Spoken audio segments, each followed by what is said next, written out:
ओम श्री साईनाथाय नमः। बाबा की परम कृपा से हम आज अध्याय 45 का प्रारंभ कर रहे हैं। मिटाई शंका भक्त की, दिया स्वप्न संदेश, लकड़ी के तख्ते पर सोना लगता प्रिय विशेष। इस अध्याय में संदेह निवारण, काका साहेब दीक्षित का संदेह और आनंदराव का स्वप्न, बाबा के शयन के लिए लकड़ी का तख्ता की कथाओं का श्रवण करेंगे। प्रस्तावना। गत 3 अध्यायों में बाबा के निर्वाण का वर्णन किया गया है। इसमें कोई संदेह नहीं कि अब बाबा का साकार स्वरूप लुप्त हो गया है, परंतु उनका निराकार स्वरूप सदैव विद्यमान रहेगा। अभी तक केवल उन्हीं घटनाओं और लीलाओं का उल्लेख किया गया है जो बाबा के जीवन काल में घटित हुई थीं। उनके समाधिस्थ होने के पश्चात भी अनेक लीलाएं हो चुकी हैं और अभी भी देखने में आ रही हैं, जिनसे यह सिद्ध होता है कि बाबा अभी भी विद्यमान हैं और पहले के ही भांति अपने भक्तों को सहायता पहुंचाया करते हैं। बाबा के जीवन काल में जिन व्यक्तियों को उनका सानिध्य या सत्संग प्राप्त हुआ, यथार्थ में उनके भाग्य की सराहना कौन कर सकता है। यदि किसी को फिर भी ऐन्द्रिक और सांसारिक सुखों से वैराग्य प्राप्त नहीं हो सका, तो इसे दुर्भाग्य के अतिरिक्त और क्या कहा जा सकता है। जो उस समय आचरण में लाया जाना चाहिए था और अभी भी लाया जाना चाहिए, वह है अनन्य भाव से बाबा की भक्ति। समस्त चेतनाओं, इंद्रिय प्रवृत्तियों और मन को एकाग्र कर बाबा के पूजन और सेवा की ओर लगाना चाहिए। कृत्रिम पूजन से क्या लाभ? यदि पूजन या ध्यान आदि करने की ही अभिलाषा है, तो वह शुद्ध मन और अंतःकरण से होनी चाहिए। जिस प्रकार पतिव्रता स्त्री का विशुद्ध प्रेम अपने पति पर होता है, इस प्रेम की उपमा कभी कभी लोग शिष्य और गुरु के प्रेम से भी दिया करते हैं, परंतु फिर भी शिष्य और गुरु प्रेम के समक्ष पतिव्रता का प्रेम फीका है और उसकी कोई समानता नहीं की जा सकती। माता, पिता, भाई या अन्य संबंधी जीवन का ध्येय अर्थात आत्म साक्षात्कार प्राप्त करने में कोई सहायता नहीं पहुंचा सकते। इसके लिए हमें स्वयं अपना मार्ग अन्वेषण कर आत्मानुभूति के पथ पर अग्रसर होना पड़ता है। नित्य और अनित्य में विवेक, इहलौकिक तथा पारलौकिक सुखों का त्याग, इंद्रिय निग्रह और केवल मोक्ष की धारणा रखते हुए अग्रसर होना पड़ता है। दूसरों पर निर्भर रहने के बदले हमें आत्मविश्वास बढ़ाना उचित है।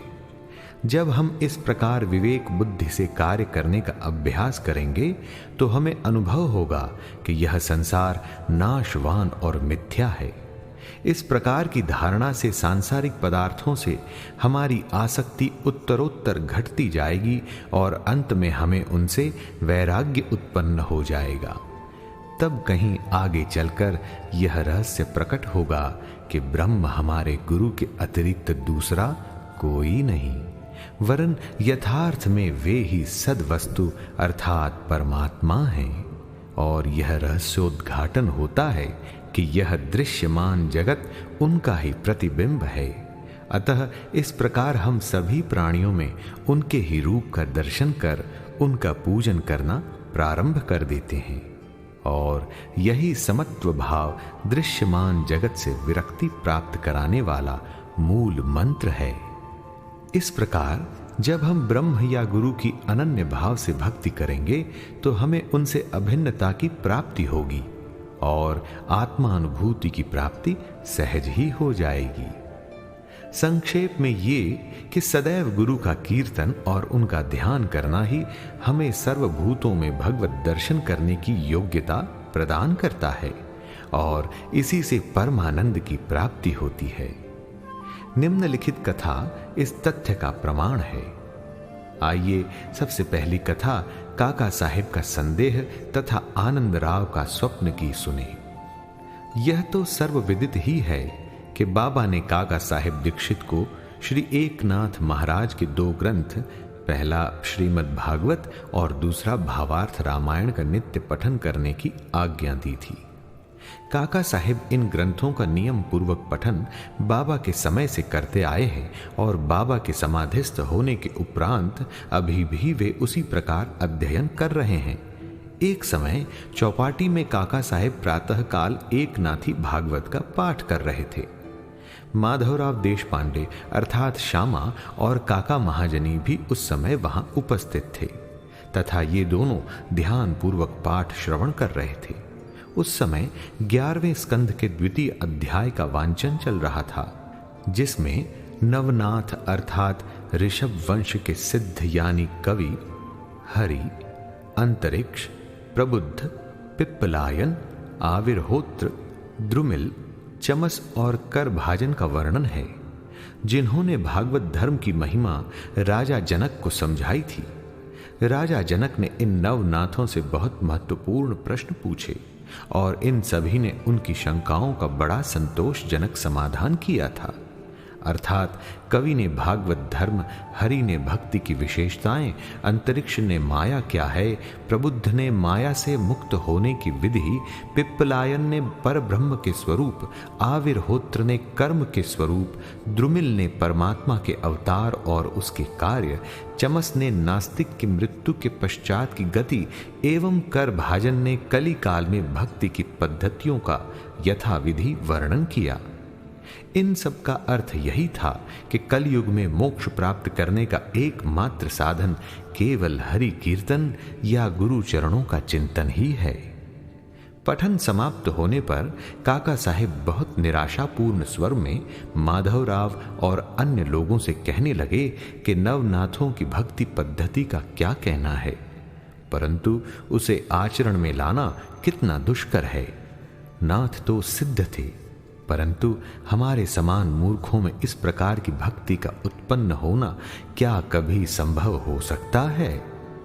अनेक जन्म धारण करने पर भी वैसी भक्ति की प्राप्ति नहीं हो सकती, तो फिर हमें मोक्ष कैसे प्राप्त हो सकेगा? ऐसा प्रतीत होता है कि हमारे लिए तो कोई आशा ही नहीं है। माधवराव को यह निराशावादी धारणा अच्छी न लगी। वे कहने लगे कि हमारा अहोभाग्य है जिसके फल स्वरूप ही हमें साईं सदृश अमूल्य हीरा हाथ लग गया है। तब फिर इस प्रकार निराशा का राग अलापना उचित नहीं है। यदि तुम्हें बाबा पर अटल विश्वास है तो फिर इस प्रकार चिंतित होने की आवश्यकता ही क्या है?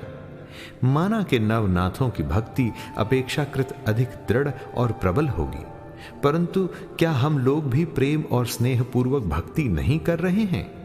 क्या बाबा ने अधिकार पूर्ण वाणी में नहीं कहा कि श्री हरि या गुरु के नाम जाप से मोक्ष की प्राप्ति होती है?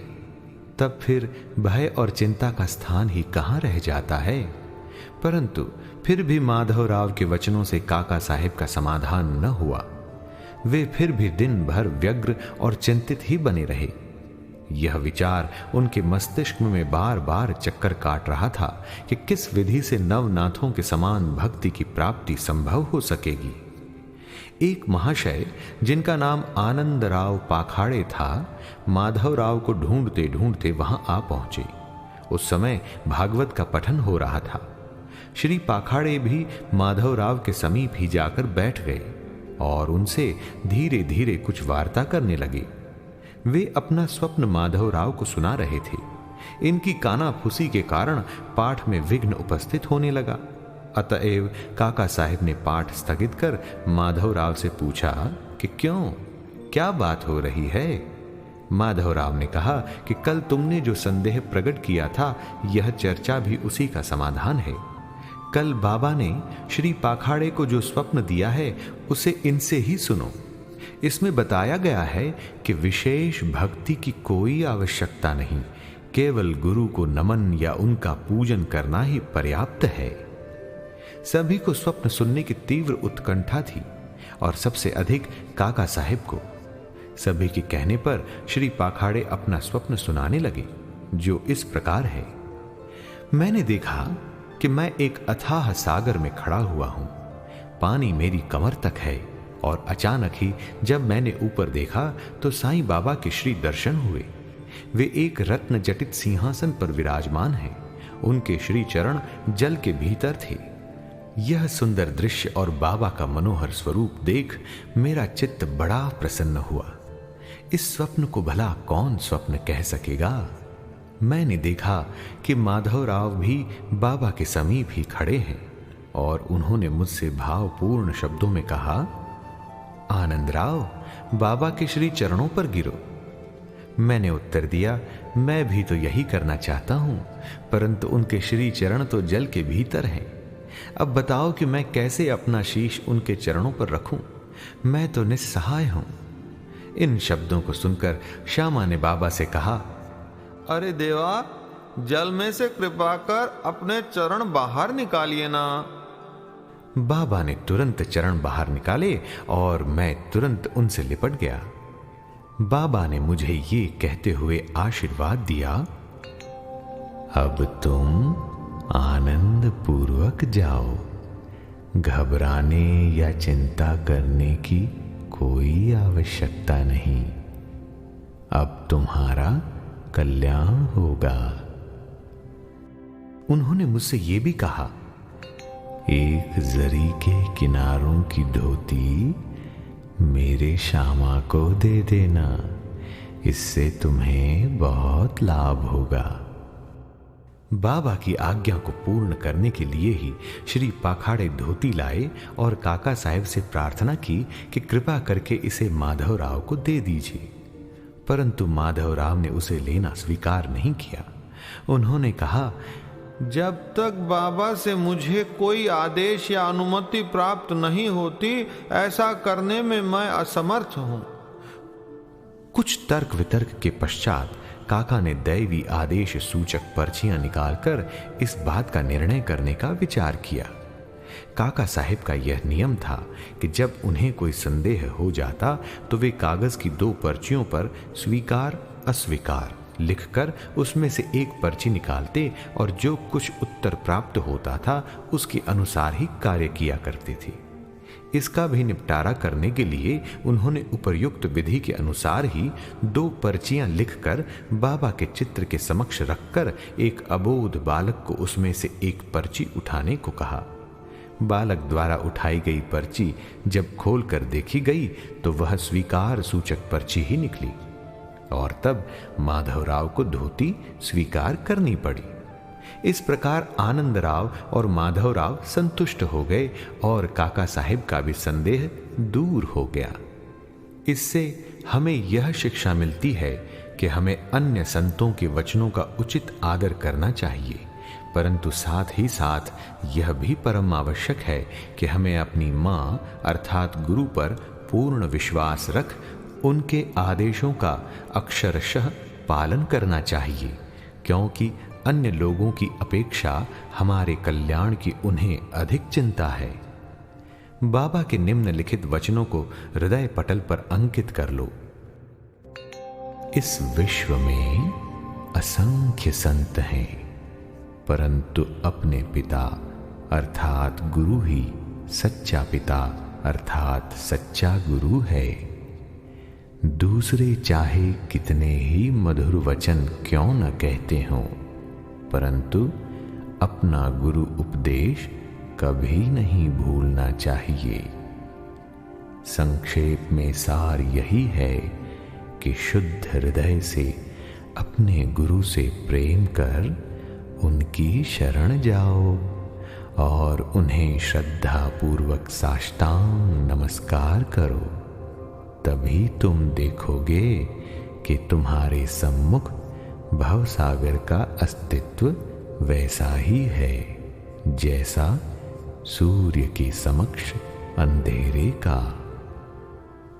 आइए अब हम बाबा के शयन के लिए लकड़ी का तख्ता की कथा सुने।